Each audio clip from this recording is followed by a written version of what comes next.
ప్రభుత్వానికి ప్రభుత్వం ఆధ్వర్యంలోని మద్యం దుకాణాలు నడుస్తున్నప్పుడు గవర్నర్ కేజ్రీవాల్ ఒక అప్లికేషన్ పెట్టాడు. ఏమనయ్యా అంటే ప్రభుత్వం తరపున అక్కడ లెఫ్టినెంట్ గవర్నరే ఫైనల్ డెసిషన్ మేకర్, సీఎం కాదనమాట. కాబట్టి గవర్నర్కి ఒక అప్లికేషన్ పెట్టారు.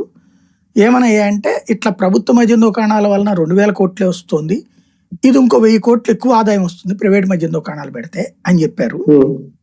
అప్పుడు గవర్నర్ అడిగారు, ఇదే పర్మిషన్ ఇచ్చారు, ఎక్కువ డబ్బులు వస్తుంది అన్నప్పుడు. ఇస్తూ మీరు చెప్తున్నది ఏంటి, అదనంగా మద్యం దుకాణాలు పెట్టకుండా ఇట్లా పెట్టడం వల్ల మన స్టాఫ్ ఖర్చు తగ్గిపోతుంది, మన మనుషులు పెట్టక్కర్లేదు, జీతాలు తగ్గిపోతాయి, ప్రైవేట్ వాడు నడపడం వల్ల డబ్బులు మనకు వస్తాయి అని చెప్పారు.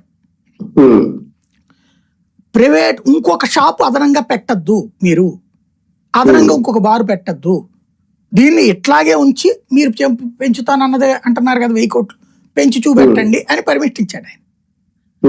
సీన్ కట్ చేస్తే వీళ్ళు అసలు గవర్నర్తో సంబంధం లేకుండా షాపులకు లైసెన్సులు ఇచ్చుకోవడం మా అర్హత అన్నట్టు దగ్గర ఒక 500-1000 షాపులో కొత్త ఇచ్చేశారు పర్మిషన్, ఎక్కడ పడితే అక్కడ. అది అక్కడ సాక్ష్యం ఉంది ఎదురు. ఈ పర్మిషన్లు ఇచ్చిన దాని మీదనే సిబిఐ ఎంక్వైరీకి ఆదేశించాడు గవర్నర్. నా అనుమతి లేకుండా మీరు ఎట్లా ఇచ్చారని.